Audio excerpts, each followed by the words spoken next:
अस्सलाम वालेकुम, good morning everyone, welcome to my channel the pure love stories. तो कैसे हैं आप सब? होप आप सभी अच्छे होंगे। मैं भी बढ़िया हूँ, बोलो तो मस्त एकदम। तो बिना वक्त ज़ाये किए शुरू करते हैं कहानी। अंत से ही आरंभ है पार्ट 23। सीधे स्टोरी से शुरू करते हैं। साक्षी थोड़ी सी चुप थी तो एकदम से जो रजत की मम्मी है वो बोलती कि बेटा बोलो ना, हमारी जी बहुत ही घबरा रही है। पता नहीं कल से कहाँ रह गया मेरा बेटा, उसका ना कोई खबर है ना कुछ। हम क्या करें, हमारी एक लौता बेटा है बेटा।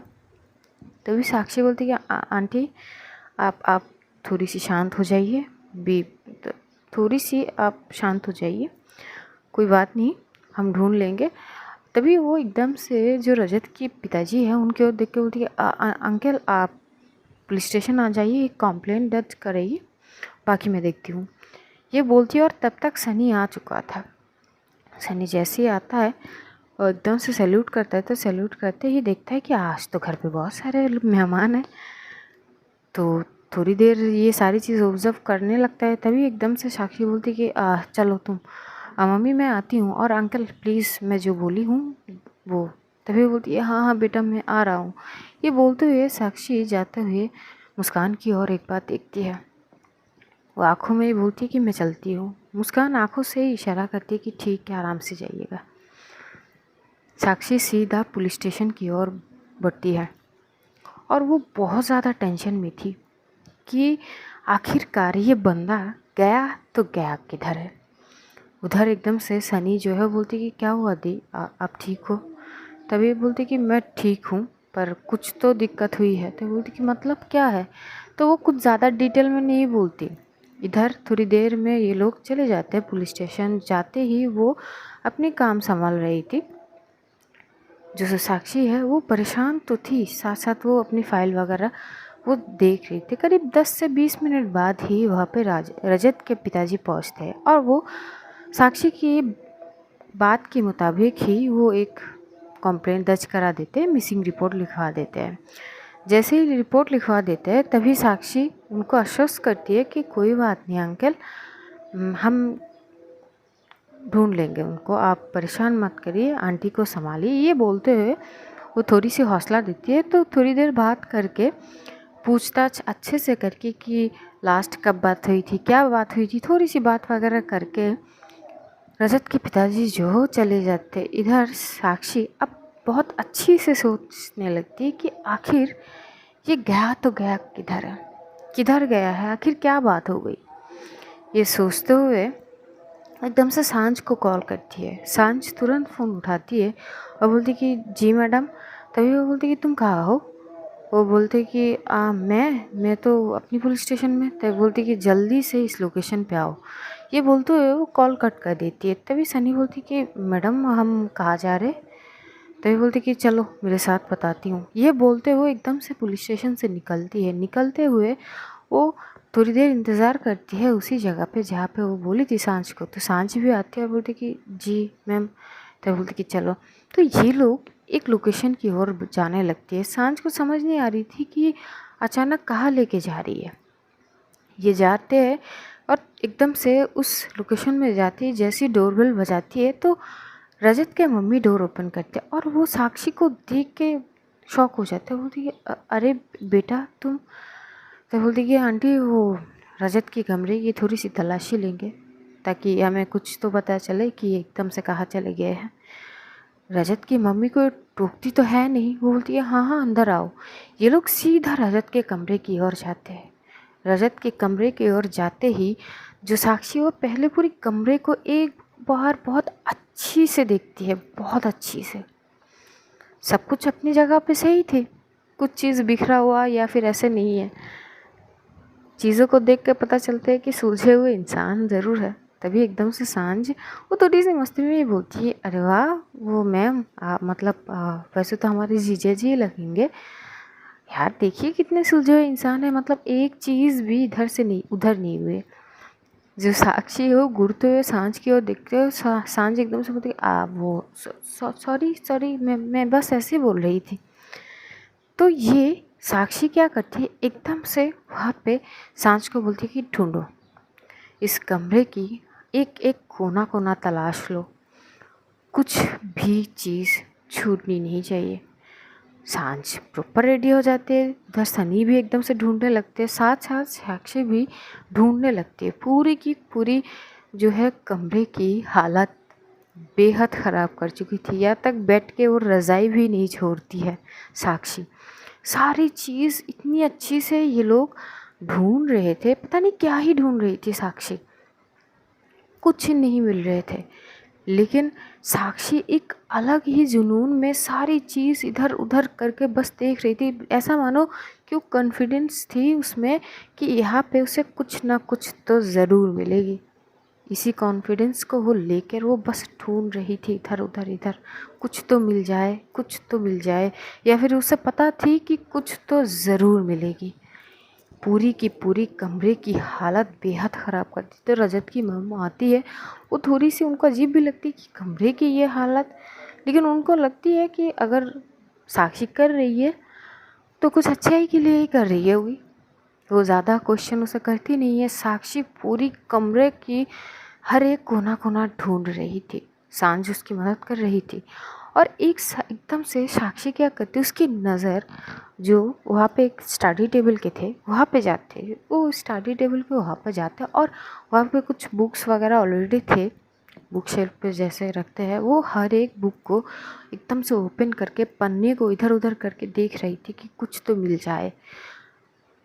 सारे बुक को इधर उधर करने के बाद भी उसे कुछ नहीं मिलती, तो एकदम से क्या करती है, वो जो स्टडी टेबल की निचले वाले हिस्से है वो एकदम से वहाँ पे झुकती है और अपनी फ़ोन की फ्लैश लाइट से देखती है। तो एकदम से जो सांझ बोलती कि मैम यहाँ पे क्या होगी, तभी साक्षी बोलती कि होने को बहुत कुछ हो सकता है। वो ऐसे ही करते हुए उस टेबल के अंदर की ओर एकदम से झांक रही थी। जैसे ही झांक रही थी तो उसकी नज़र में कुछ आते हैं, वो नज़र में जैसे आते ही साक्षी एकदम से तीखी स्माइल देती है और वो एकदम से देखती है कि एकदम निचले वाले हिस्से में कॉस्टिप के साथ कुछ तो चीज़ अटकी हुई वहाँ पे बांधी हुई थी, जो अटके हुए रखे थे, कुछ तो चीज़ एक लाइटर के जैसे। साक्षी एकदम से थोड़ी सी झुकती है और वो लाइटर जैसे वो चीज़ लेते तो सांझ बोलती कि ये क्या है।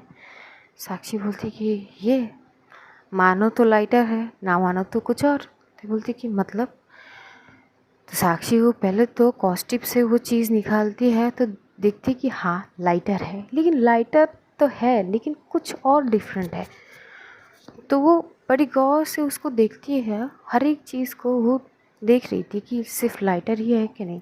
तभी एकदम से देखती है एक पॉइंट पे, जैसे ही उसको टच करती है थोड़ी सी एक चीज़ एकदम से निकल के बाहर आती है। जैसे आती तो सांझ बोलती कि बाप रे क्या है ये।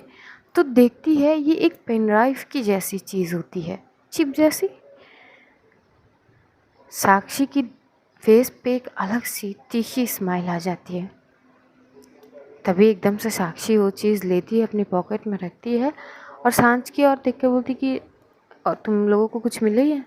सांझ बोलती कि नहीं मैडम कुछ नहीं मिली। तो साक्षी बोलती कि ठीक है चलो। तो ये लोग का प्रॉपर चेक करना हो जाती है रूम, लेकिन कुछ नहीं मिलती। तो एकदम से साक्षी क्या करती है, रजत की मम्मी की ओर देख के बोलती कि आंटी डोंट वरी, हम ढूंढ लेंगे आपके बेटे को, बहुत जल्द मिल जाएगी। तभी रजत की मम्मी बोलती है कि बेटा पक्का ना। तो बोलती कि हाँ हाँ पक्का। ये बोलते हुए ये लोग पुलिस स्टेशन नहीं जाते, क्योंकि साक्षी सीधा अपने ही ऑफिस में जाती है। जो वो स्टडी करने के लिए वहाँ पे जाते हैं वो सीधा वहीं पे जाते हैं और नेहा को कॉल करती है। वहाँ पे बलवीर भी आता है। तभी नेहा बोलती कि क्या हो गई, इतनी इमरजेंसी बुलाई है तूने। तभी बोलती कि तुझे पता है। तो बोलती कि क्या। बोलती कि रजत मिसिंग है। नेहा की फेस की स्माइल ही ख़त्म हो जाती है। बोलती कि क्या बोल रही है। तभी बोलती कि हाँ, जिस दिन से मैं उससे हॉस्पिटल से मिलने आई हूँ, मतलब मिल के आई हूँ, मुझे लगती है कि उसी दिन से वो गायब है। अब कहाँ गायब है, क्या हुआ है उसको, कोई खबर नहीं है, बस गायब है। नेहा बोलती कि स्ट्रेंज, पर अचानक गायब कैसे हुआ। तभी साक्षी उठती है और बोलती कि क्योंकि मैंने उससे डॉक्टर यादव के बारे में पूछा है। And I am damn sure कि इस सारी चीज़ों में वो इन्वॉल्व है। उसका फेस एक्सप्रेशन, उसके माथे की पसीने मुझे उस बात की सच्चाई की आगाज़ दे गई। हाँ, बस मैंने उससे वो प्रेगनेंसी स्कैम के बारे में अभी तक नहीं पूछा था, इससे पहले ही वो गायब हो गई। तो इसका मतलब क्या समझ आती है? तो नेहा तो चुप हो जाती है। तभी एकदम से साक्षी क्या करती है, वो वही लाइटर एकदम से पॉकेट से निकालती है और एकदम से वहाँ पे ऑलरेडी लैपटॉप वगैरह थे तो लैपटॉप को ओपन करती है। तो एकदम से नेहा बोलती है ये क्या चीज़ है? तभी सांझ बोलती है कि ये रजत के घर से मिले हैं क्योंकि हम वहाँ से तलाशी करके आए हैं। नेहा बड़ी शॉकिंग अंदाज में बस साक्षी की ओर देख रही थी। साक्षी वो लैपटॉप में वो जो थी वो एडजस्ट करके एकदम से ऑन करती है। जो पेन ड्राइव थी वो लैपटॉप में डाल के वो कुछ चीज़ ढूंढ रही थी। तो वहाँ पे करीब 3 फोल्डर थे। 3 फोल्डर में वहाँ पे एक बड़ा सा प्रेजेंटेशन रेडी था। वो बोलती कि ये क्या है? तभी एकदम से नेहा बोलती कि क्या? तो बोलती कि तो एकदम से उसमें क्लिक करते हैं तो इसमें करीब आधे घंटे की एक वीडियो ओपन होता है जहाँ पे ये एक पूरी की पूरी फुल प्रेजेंटेशन समझ सकते हो। और जैसे वो ओपन करती है वहाँ पे जो इंसान प्रेजेंटेशन को अच्छे से समझा रहे थे वो कोई और नहीं, खुद रजत था। और वो कुछ चीज़ों को जो पॉइंट करके बोर्ड में दिखा रहे थे। कुछ लोग वहाँ पे थे जिसकी ओर देखते हुए रजत ये सारी चीज़ दिखा रहा था। लेकिन सामने कौन इंसान है उनका कोई आवाज़ ठीक से आ नहीं रहे थे। लेकिन ये समझ गए थे कि सामने बहुत सारे लोग थे जिसके सामने रजत ये प्रेजेंटेशन रख रहा था। वो आहिस्ता आहिस्ता करके सारी प्रेजेंटेशन की चीज़ों को देख रही थी और समझ रही थी। एक पॉइंट पे आके नेहा चेयर से खड़ी हो जाती है, साथ साथ सांझ भी। ऐसे मानो इन लोगों की पैर के नीचे से ज़मीन खिसक गई हो। नेहा बोलती कि व्हाट द हेल यार, ये क्या है? साक्षी की आंखों में एक अलग ही गुस्सा चढ़ी थी, आंखें लाल हो चुकी थी। वो अपनी मुट्ठी को कंच लेती और बोलती कि यही है प्रेगनेंसी कैंप, यही है। थोड़ी सी डिटेल में बोलते हैं कि उस वीडियो में क्या थी। उस वीडियो में करीब 15 मिनट बाहर से एकदम से थोड़ी सी उसी वहाँ पे ही एक और वीडियो क्लिक होती है। वीडियो के अंदर ही वीडियो होता है। वो वीडियो में एक जगह को दिखाए जाते हैं। वो जगह इतनी अंधेरा थे तो जैसे ही कोई उस जगह पे लाइट ऑन करते तो बहुत सारे बॉक्स नज़र आते हैं, बहुत सारे, करीब 1000 से भी ऊपर बॉक्सेस। तो जैसे देखते एकदम से एक और लाइट देते हैं। जैसे लाइट देते हैं तो अब उस बॉक्स के अंदर कुछ नज़र आ रहे थे। तो सब उस बॉक्स के उधर करीब और से देखते क्योंकि प्रॉपरली देख नहीं पा रहे थे। तभी प्रॉपरली देखते कि बॉक्स के अंदर ना एक ट्यूब बॉक्स होते हैं जिसके अंदर न्यूबॉर्न बेबी जो है थे केमिकल के साथ। ये देख के नेहा की हालत ख़राब हो जाती है क्योंकि वो खुद एक डॉक्टर है। और ये करीब 1-2 बॉक्सेस तो नहीं थे, करीब 1000 से भी ऊपर के बॉक्सेस थे और सबके अंदर न्यूबॉर्न बेबीज थी। और बाद में जो चीज़ की एक्चुअल में ये चीज़ क्यों रखी गई है इसका जैसे ही डिटेल ये लोग सुनते हैं तो इनके पैर के नीचे से ज़मीन खिसक जाते हैं क्योंकि इन्हीं न्यू बॉर्न बेबीज़ की शरीर की अंग से एक केमिकल जो है तैयार किए जाते हैं जो खूबसूरती को बरकरार रखने की काम बहुत अच्छे से करते हैं। ज़्यादातर जो स्किन डाइजेस्ट होती है, स्किन में डिजीज़ होती है, उन चीज़ों के लिए ये चीज़ काम करते हैं।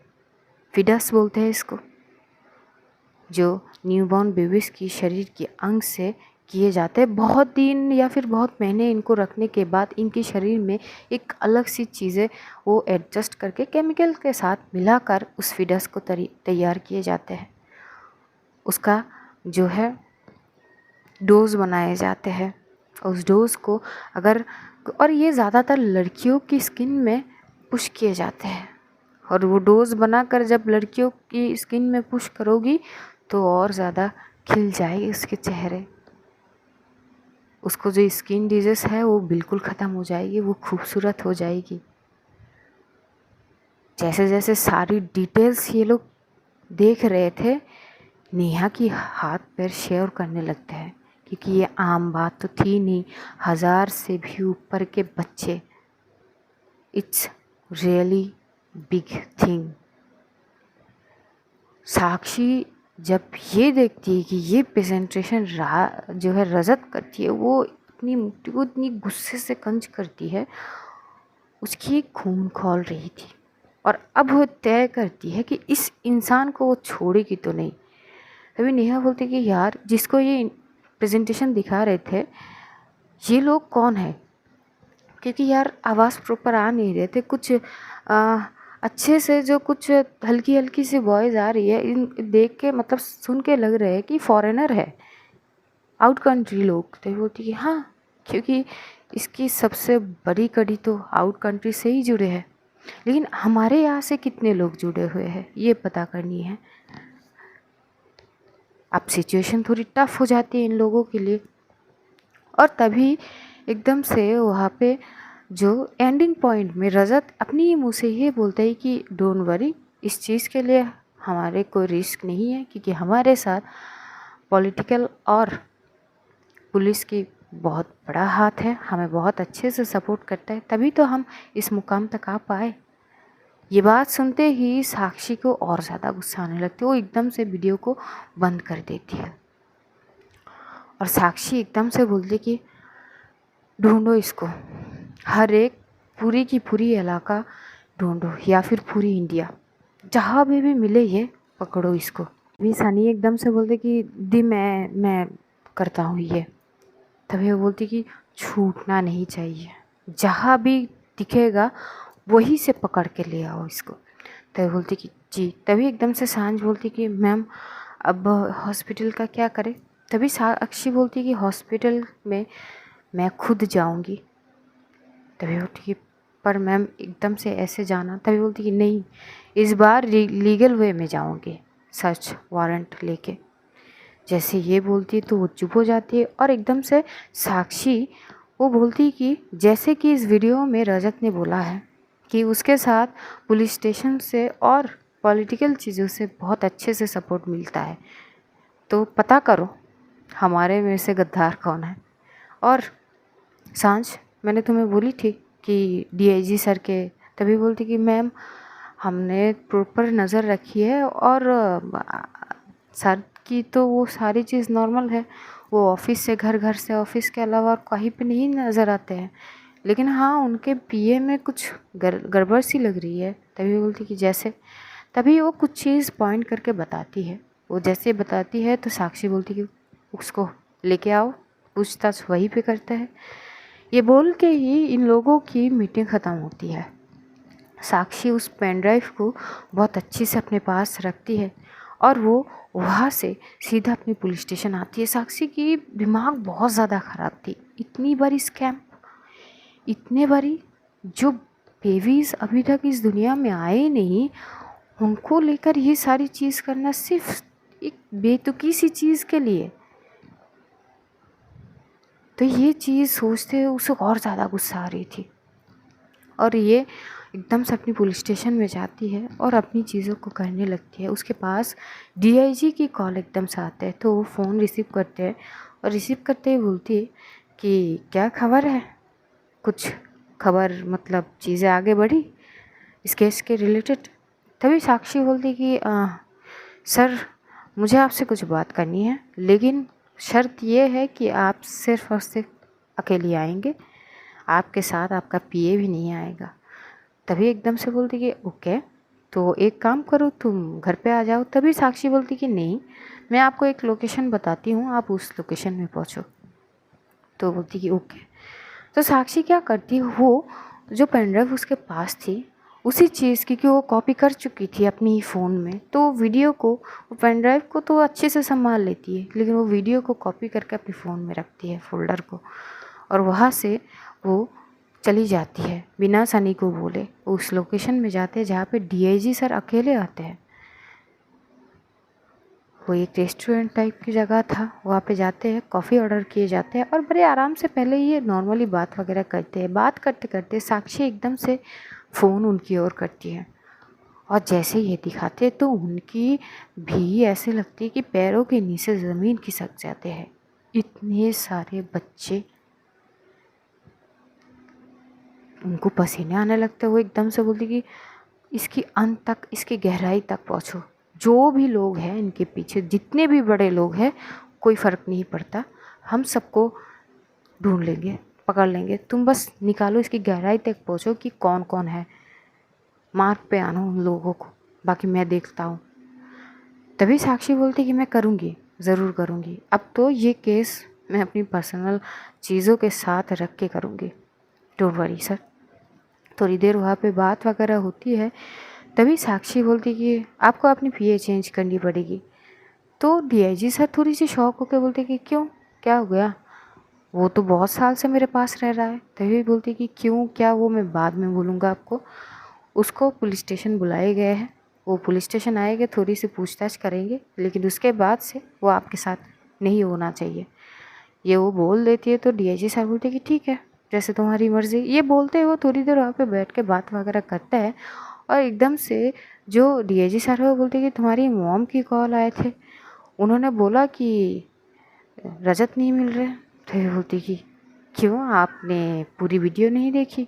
ओह सॉरी, शायद आपने पूरी वीडियो ठीक से नहीं देखी। तो एकदम से, क्योंकि एक एक चीज़ में रजत का फेस प्रॉपर था नहीं एक वीडियो में, दूसरी वीडियो में उसका फेस था। तो दूसरा वीडियो ओपन करते जैसे ही दिखाते डीआईजी सर को, उनके होश उड़ जाते और बोलते कि वो था ये। तो बोलती कि एग्जैक्टली यही है उसका जिम्मेदार, जो शायद अब छुप के बैठा है कई कमरे पे। मुझे बस ये चाहिए, किसी भी हालत में अगर इसको पकड़ लेंगे ना, तो इसके साथ और कौन कौन लोग हैं ये भी पकड़ सकते हैं। लेकिन सबसे बड़ी कड़ी ये है, क्योंकि ये खुद एक डॉक्टर है, अगर प्रेजेंटेशन ये करा है तो इसका मतलब सबसे बड़ा हाथ इसका ही है। तो बोलती कि इसका मतलब इतना? तो बोलती कि हाँ इतना। और एक और चीज़, जब आप मुझे ये केस हैंड ओवर किया है उसके 2 दिन बाद ही इसका मैरिज प्रपोजल आया है।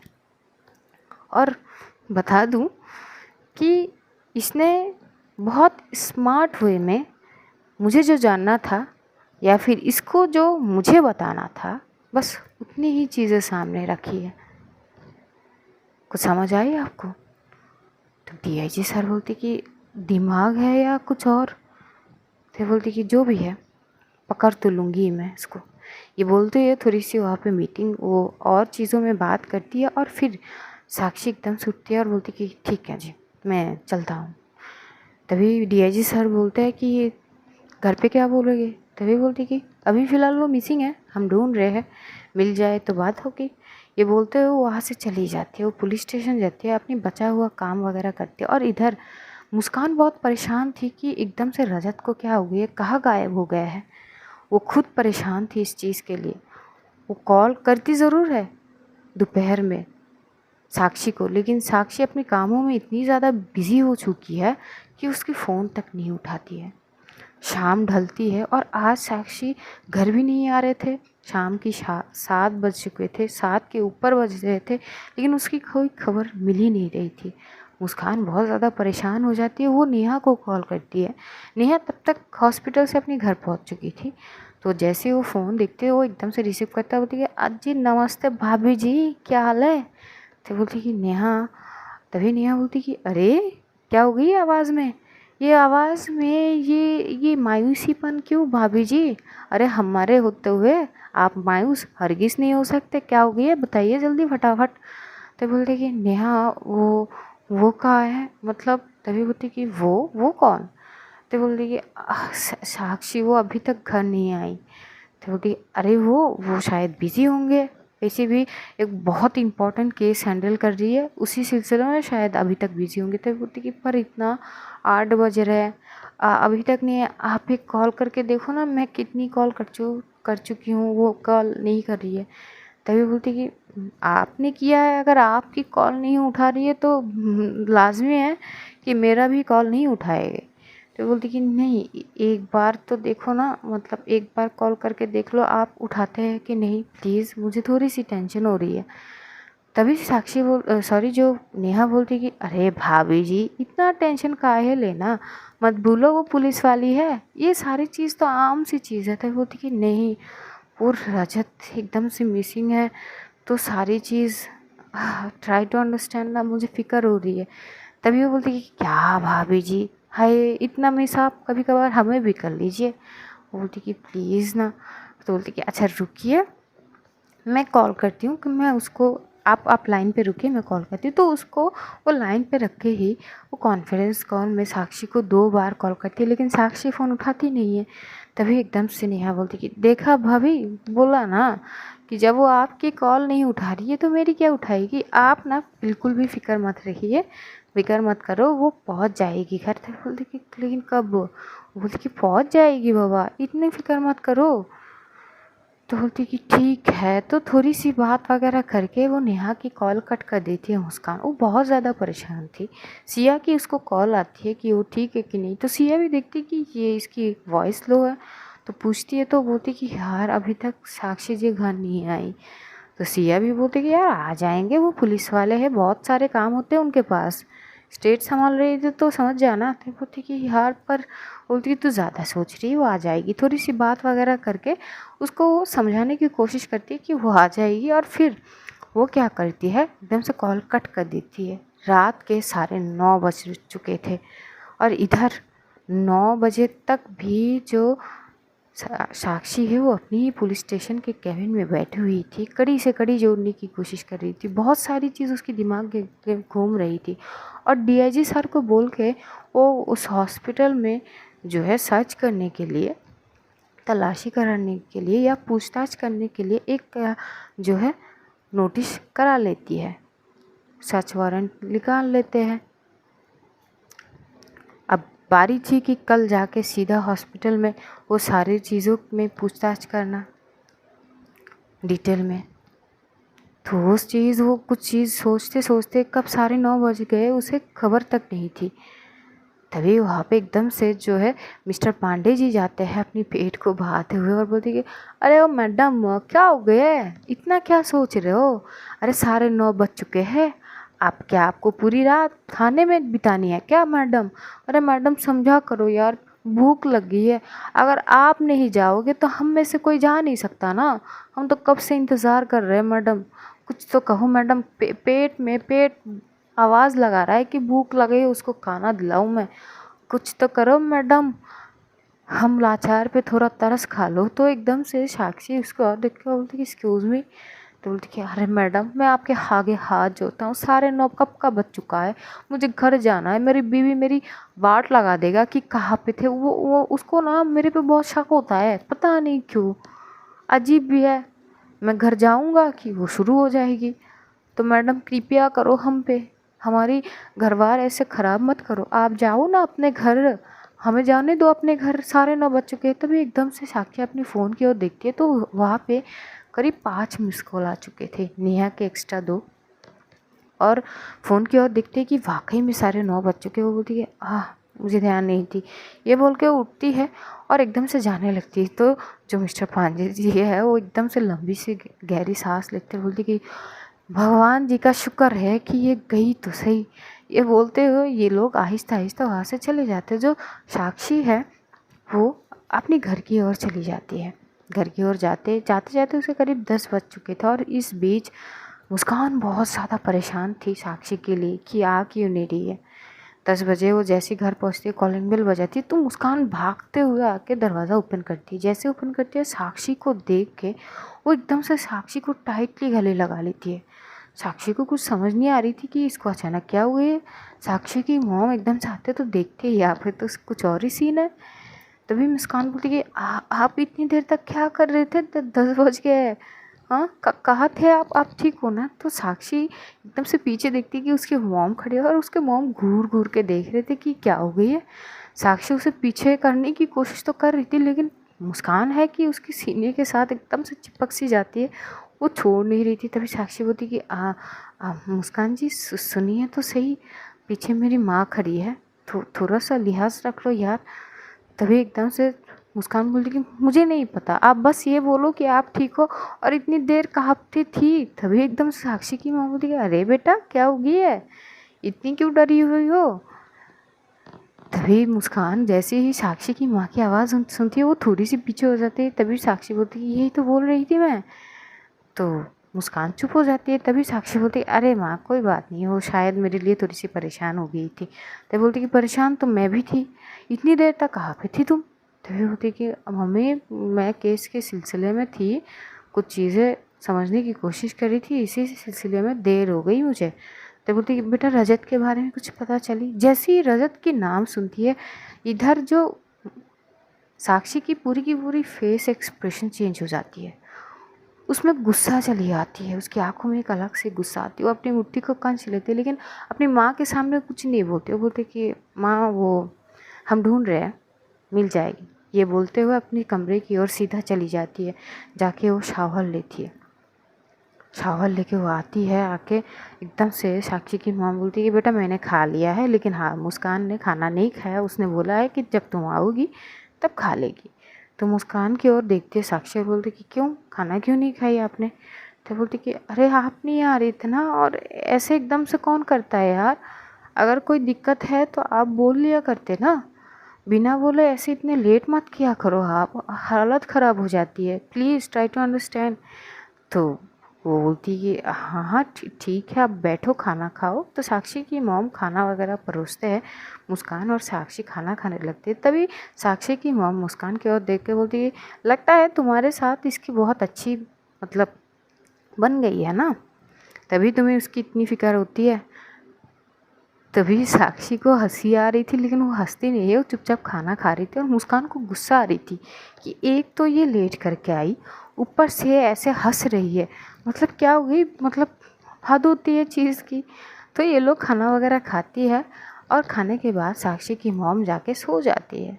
तो मुस्कान एकदम से साक्षी की ओर देखी, क्योंकि ये दोनों ही हॉल में बैठे थे, और बोलती कि क्या है, बड़ी हंसी आ रही थी आपको।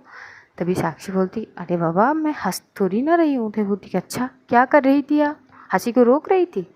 तो बोलती कि अरे क्या मुसीबत है, अब हंसी ना भी हंसूँ मैं। तो बोलती कि किस बात पे इतनी हंसी आ रही थी आपको, हाँ पता है मेरी जान जा रही थी, कैसे बुरे बुरे ख्याल आ रहे थे। तो वे बोलती कि अरे, तो एकदम से जो साक्षी है उसे हक कर लेती है।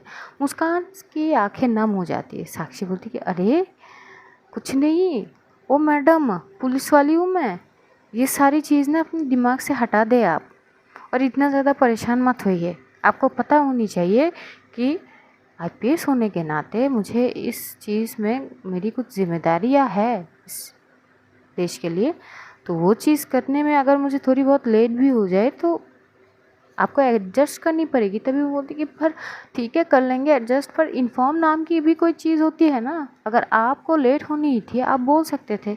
तभी साक्षी बड़ी प्यार से अपने दोनों कान में हाथ रखते और बोलती कि मैडम आगे से हम ये चीज़ बहुत अच्छी से ध्यान रखेंगे कि अगर हमें लेट भी हो जाए तो आप तक इन्फॉर्म मैं कर दूँ, ठीक है, अब हमें माफ़ कर दीजिए, ये गलती हम दोहराएंगे नहीं। तो बोलती कि हाँ ठीक है। ये बोलते हैं वो उसको प्रॉपर हक करती है। तो जो मुस्कान है वो अपने कमरे की ओर जाने लगती है। तो साक्षी उसके पीछे पीछे आते हैं कमरे की ओर। एकदम से जैसे एंटर करती है, मुस्कान पीछे पलट के देखती कि साक्षी है। वो बोलती कि क्या है, बोलती कि अरे यार एक हक तो कर लो, गुड नाइट बोल के चली आई एकदम सीधा, ऐसे कैसे रूखी सूखी। तो बोलती कि क्या रूखी सूखी। तो साक्षी एकदम से फटाक से जाती है, उसे टाइटली हक करके पीछे होती है तनिक उसकी फॉरहेड में, और फटाक से उसकी होठों में किस करके वो भागते हुए अपने कमरे की ओर चली जाती है। और बोलती कि ये भी ना अजीब ही है, ये बोलते हैं। तो आज स्टोरी यहीं तक, जानेंगे अगले एपिसोड में कि क्या है। तब तक अपना और अपनों का ध्यान रखिए, ढेर सारा प्यार बांटिए, खुश रहिए, खुशियाँ बांटिए। Love you all guys, see you soon. बहुत जल्द फिर से मुलाकात होगी, तब तक के लिए खुदा हाफिज़, टाटा एंड बाय बाय।